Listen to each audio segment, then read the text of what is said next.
Direto do Distrito Anhembi, aqui em São Paulo, Anuga Select Brasil 2025, parceria da Rede Food Service com a Anuga, apoio da Rational Brasil, parceiro de vida da Rede Food Service, um papo melhor atrás do outro. Estamos aqui no meio da confusão, tal.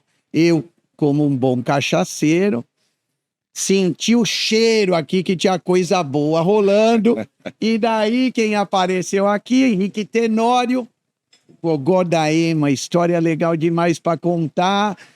Abri aqui, parece um perfume a cachaça do Henrique. Ele vai dividir um pouco da história com a gente. Henrique, obrigado, já te agradeci. Agradecer de novo pelo teu tempo. Eu que agradeço a oportunidade. Já antecipo, parabéns, eleição, trabalho de muito bom gosto, muito profissionalismo, dá para ver de longe quem está fazendo cachaça boa.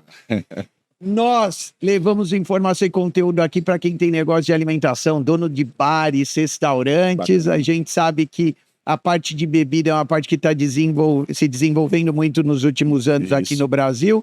Então, ter gente como você contando aqui o que faz é muito importante para quem segue a Rede Food Service, fantástico, tá bom? Fantástico. Prazer, Henrique. Eu que agradeço a oportunidade, a satisfação de estar podendo aqui falar um pouco da nossa história, falar um pouco do setor da cachaça, que vem crescendo e apaixonando cada vez mais os brasileiros, né? Isso aí. O Henrique é um pernambucano alagoano, filho de alagoanos, que nasceu em Pernambuco, voltou para Alagoas e é produtor de cachaça. E que essa história que é muito legal, você caiu, é um cara especialista em turismo. Então, sabe, tem muito assunto legal para falar. Como que você caiu nesse mundo da cachaça? Então, meu pai, Valdir Tenório, engenheiro civil, sempre foi um pai que quis incentivar os filhos, sou eu e mais dois irmãos mais novos, né? Eu sou mais velho, a empreender. Então, os três eram surfistas, ainda hoje somos, assim, nas horas vagas. Que legal. E ele, a primeira coisa que ele colocou foi uma loja de surf pra gente, já com 15 anos de idade, tendo que dividir os horários com funcionários para aprender a estar ali atrás do balcão, atender o cliente. Vender parafina, prancha, roupa de surf. Legal que a gente não precisava sair no final de ano para comprar roupa, né? Já escolhia ali dentro da loja. Então, foi a primeira experiência nossa. Depois ele teve padaria. Depois, nessa propriedade que hoje a gente produz a cachaça, a primeira atividade que ele quis foi gado de engorda, gado de corte. Então vocês começaram criando boi. Criando boi. A família dos meus dois avós já eram, tinha essa raiz aí de criar gado nos interiores lá de Alagoas. E ele viu que a propriedade não era tão propícia a isso, a questão da chuva, tal, a questão de pasto. E aí tentou com a produção de gado de leite fazendo queijo.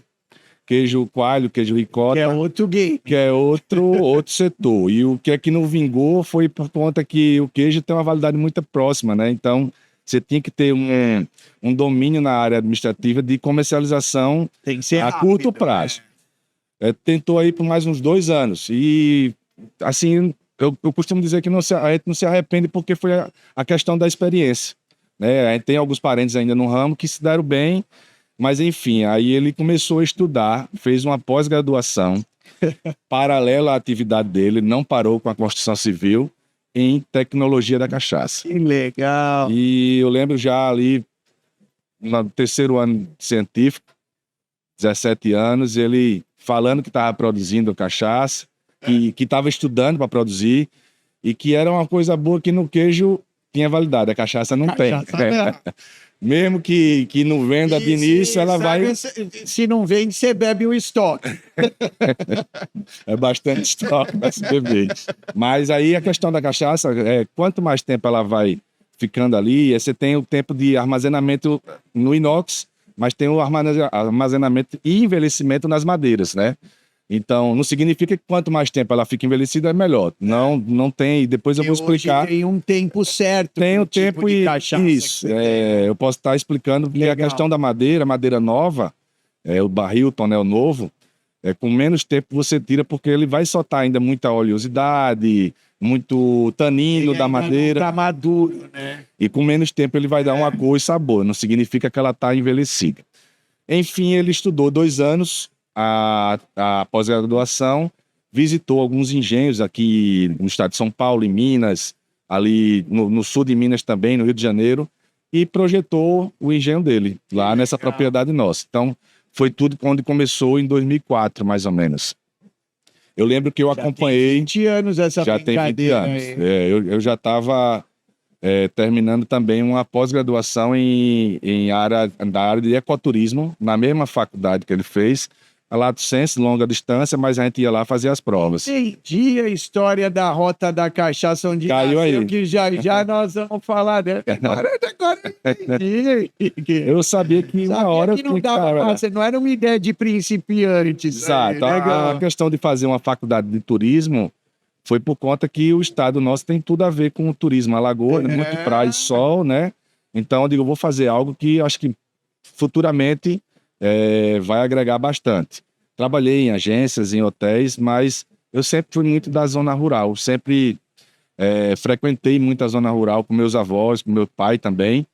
E caí de paraquedas no projeto dele. Ele produziu aí de 2004 a 2008 e eu, nesse período, fundei uma loja de bebidas, uma adega, lá na nossa região. Comecei a pegar experiência com vários tipos de bebida, mas também com a cachaça. Então, enquanto ele estava produzindo, eu estava entrando em contato com produtores já de renome no mercado, né? Produtores de Minas, aqui do interior de São Paulo, do Rio, e fazendo contato mais como comprador da cachaça deles, né? Então, ali eu já estava tentando pegar uma expertise na área comercial, né? Conheci também Entender a dinâmica do mercado, né? o que é que se vendia mais no momento, o porquê aquela marca estava em ascensão, né? Marcas que já tinham 3 ou 4 décadas de experiência no Porque mercado. tem muito produtor antigo, né? Exato. E eu acho que foi esse time de estar na loja, de estar entrando em contato com o produtor, com o distribuidor, porque muitas vezes você não tem capacidade de estar comprando um leque grande direto do produtor, mas o pequeno distribuidor, ele tem várias marcas e pode te atender uma coisa conjunta. Então, mas já também fazendo aquele vínculo de contato, porque paralelo a isso a gente estava produzindo, né? Então, meu pai ele produziu aí 4 safras, eu cuidei de toda a parte administrativa, legalização, criação de marca, criação de rótulo, paralelo a essa produção dele. Então, eu já estava numa loja e cuidando dessa parte administrativa. E aí peguei gosto pelo setor, me apaixonei pelo Dá pra setor da ver que cachaça. vocês fizeram com amor isso aí. Não, sim, com certeza. Muito Então, legal. esse tempo todo de experiência e a partir de 2008 foi que eu precisei começar a fazer alguns cursos voltados para o setor da cachaça, né? Então, mestre alambiqueiro, né? Mestre destilador, master blender, técnicas de envelhecimento, técnicas de produção. Para chegar num produto que nem esse, é bastante conhecimento técnico. Tem que ter conhecimento, tem que ter muito network também. Eu sempre fui muito a favor de estar visitando produtores que são concorrentes, mas não são inimigos, né? A concorrência é que constrói o setor. Então, a gente entende que cada um tem seu espaço, troca aprendizado, troca experiências aí. Isso é muito importante, assim, hoje eu tenho muita amizade no Brasil todo com produtores que são concorrentes, mas somos amigos também. Então, que é troca de conhecimento. Exatamente. Isso aí. E fala pra mim, o Gogó, o nome saiu da onde? Então, esse coqueiro, né, ele que tem um formato, tá aqui na minha logo, na camisa, ele tem um formato do gogó de uma ema. E a gente estava procurando um nome em 2007, mais ou menos, que foi na parte da legalização, no período de legalização. E meu pai queria colocar o nome da região, da fazenda, que é Canabrava. Tá. A gente já tinha viajado, Que fazer... é o nome pra cachaça também, é bom, mas pode ser pejorativo. Pode ser pejorativo, isso aí. Mas a gente lembrou do Canabrava, do João Canabrava, lembra do personagem do Tom Cavalcante, né? Então, só que aquele personagem... Isso. Do cachaceiro, né? Então a gente pensou com muito cuidado antes de legalizar, de pedir o registro. E aí ele conversando com um amigo de faculdade dele, o cara visitou meu pai lá em Maceió, disse: rapaz, Valdir, por que você não bota o gogó da M? E aí, na hora, vamos cuidar desse nome aí, vamos registrar. E aí eu fui a fundo, né, pesquisar, porque o gogó da M, pra você ter ideia, ele desde a década de 1930, 1940, ele já existia. Mas em 1955, ele tombou com o avanço do mar. E hoje, até hoje, a história dele perpetua porque era um ponto de encontro na melhor praia que tinha em Maceió, na Ponta Verde, o melhor banho possível você tomar, até hoje é. E lá naquela época não era tão urbanizado, então existia chácaras e fazendas. E o pessoal vinha do interior e o ponto de encontro de casais, de família, era lá no Gogó da Ema, né? Porque ele era um coqueiro, já que por natureza ele já era diferente, né? Então até hoje, quem vai visitar Maceió, não só a questão da cachaça, mas o nome, o coqueiro, existe uma praça em homenagem a ele, onde ele existia. Tá lá, Os turistas... é uma referência. É uma referência, E né? posso abrir aqui? Pode abrir, fica Eu já vi, eu tenho que mostrar pra turma. Olha isso daqui. Tá dando pra ver bem aí, Lucão? Isso aqui, olha só. Você não sabe, é uma mistura de vontade de abrir com dó de abrir. Assim, legal demais. O Henrique, conta um pouco desse produto, tecnicamente. É um produto Tá. envelhecido, né? Isso. Barril. Isso. Essa é uma cachaça envelhecida em barris de carvalho francês. Isso que eu ia perguntar, qual que era a maneira. Isso. Que esses barris, eles foram envelhecidos uísque antes da cachaça.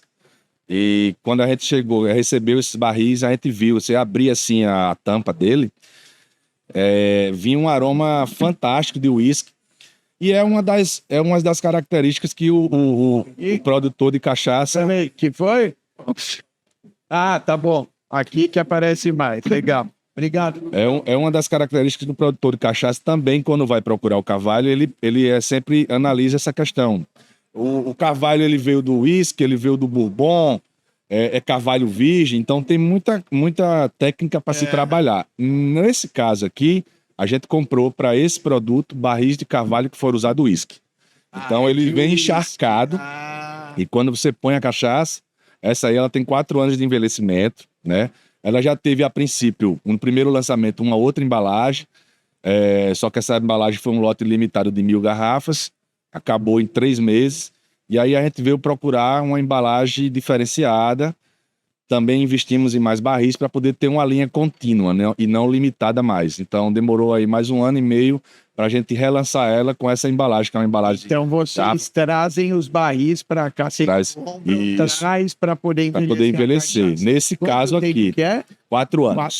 4 anos. A gente hoje, no nosso portfólio, a gente trabalha carvalho francês, carvalho americano, ex-bourbon, ex-whisky, 4 tipos de madeiras brasileiras, que é o Jequitibá, o Bálsamo, o Umburana e o Jatobá. Que legal. Então a gente tem um portfólio bem vasto, que sempre pensando em produzir com qualidade, mas a gente consegue atingir 3 ou 4 classes sociais, um produto com baixo custo, né, uma embalagem mais simples, menos tempo de envelhecimento, mas com um produto mediano e um produto premium, que aí é para o pessoal que realmente gosta de um produto mais, que eu possa dizer, personalizado, né? Limitado, com a embalagem que agrega valor, um produto que passou de 4 a 12 anos que a gente tem.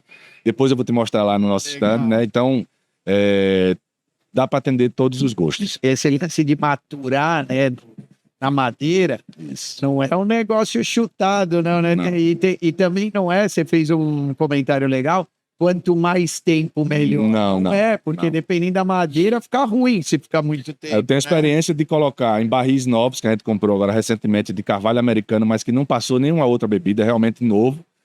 Em 5 meses ele já deu mais cor do que isso aí. Então, aí entra a técnica de quem estudou a questão de ser master blend. Aquele barril, eu vou pegar uma porcentagem dele e vou fazer um blend com uma cachaça que está há 2 anos no ex-bourbon, por exemplo. Então ele vai agregar mais sabor, mais cor. Aí você vai dando a E o ex-bourbon com 2 anos e meio para poder chegar nessa cor. Você está entendendo? Então, você pega um pouco de cada tipo de madeira. O barril novo, ele precisa de uma curagem. Então, a gente precisa passar alguns lotes para que ele possa se comportar e a gente poder fazer um longo período de envelhecimento. Tanto, né? Exato. Que legal. E Henrique, conta um pouco a história da Rota da Cachaça, Rota que da daí Cachaça. que eu fiz a menção, falei, por isso, um cara que por isso, daí surgiu a ideia. O Henrique tem um projeto muito legal na região. E como que funciona a rota lá? Então, a partir do princípio, eu falei, nosso estado, a questão do turismo, né? Então, a nova secretária de turismo, ela começou a dividir em algumas regiões, e a nossa região é a região agreste, que, por coincidência, são os 4 ou 5 produtores de cachaça que estão legais em atividades, fazem parte dessa região. E aí eu fui convidado, o pessoal fez uma visita nos engenhos, eu fui convidado a participar da associação como membro a princípio, e hoje eu estou como vice-presidente lá, que se chama Estância do Agreste. É uma região, uma associação vinculada à Secretaria de Turismo do Estado, e o objetivo dessa associação são criar novas rotas turísticas. Que legal. E por coincidência, a Rota da Cachaça estava mais apta e mais adequada, precisando de alguns ajustes, né, como banheiro, adaptação a deficiente. Cada produtor fazia alguns ajustes para que a gente tivesse essa rota. Ter a visitação. Isso, exato. E aí recebemos a caravana do governo, do Sebrae, Senai, para poder o pessoal começar a divulgar isso. Hoje já recebemos caravanas a operação, que é o trade turístico, que são as operadoras de turismo e agências de turismo. E hoje a gente já divulga, já foi lançado em 2023 a rota, são 5 engenhos, um deles também é cervejaria. Então o ideal é que você conheça 2 ou 3 em um dia, porque fazer os 5 fica muito cansativo. E como é que funciona? Você vai pagar uma taxa de adesão ou vai comprar o roteiro através de uma agência, que já inclui tudo, tanto a visita aos 3 engenhos, quanto a alimentação. E essa alimentação são restaurantes que são credenciados à nossa associação, que passou por uma vistoria também para ver se estava adequado. Vai compor essa experiência. Exatamente. Muito legal. Então é uma forma de incentivar o turismo, divulgar e valorizar a produção local de cachaça. Exato. E gerar uma experiência que é diferenciada. E a gente foca muito em tentar disseminar a questão de você valorizar o nome cachaça. Aquilo que a gente estava conversando em off, a questão da discriminação, né? Pelo nome de cachaça, às vezes você vê um cidadão que está cambaleando, está embriagado, o cara fala cachaceiro, tomou cerveja, tomou uísque, mas o cara é chamado de cachaceiro. Então isso a gente enfatiza bastante ao consumo responsável.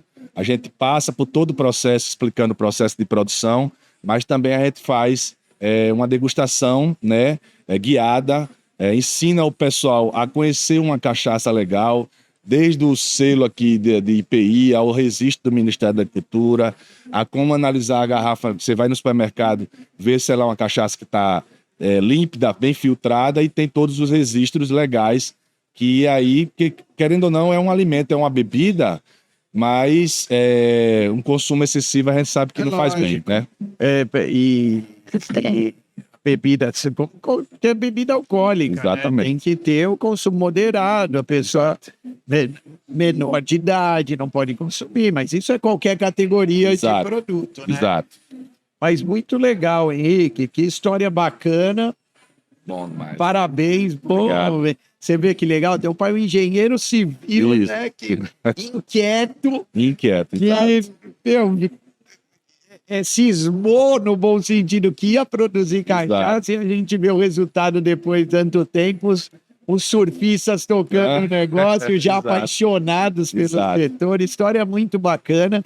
Isso no Brasil é muito legal, né? A gente é tão rico em história de empreendedorismo, né? E tanta coisa com valor construído como a história de vocês. Parabéns mesmo. Obrigado. Verdade. Obrigado. Muito legal pela Gogó da M e pela Rota da Cachaça, que é uma ideia muito boa. Espero vocês aí visitar a Lagoa, com certeza, conhecer a nossa rota lá. Falaremos. Muito legal. Parabéns. Quem quiser saber mais o Gogó da M da Rota da Cachaça, como que faz? Então, aí tem um site da Gogó da Ema, né? O cachacagogodaema.com.br. Legal. E tem o nosso Instagram também, o Cachaca Gogó da Ema, @Cachaca Gogó da Ema. E aí lá vai ter o link para o Instagram da Rota da Cachaça, que é @Rota da Cachaça AL.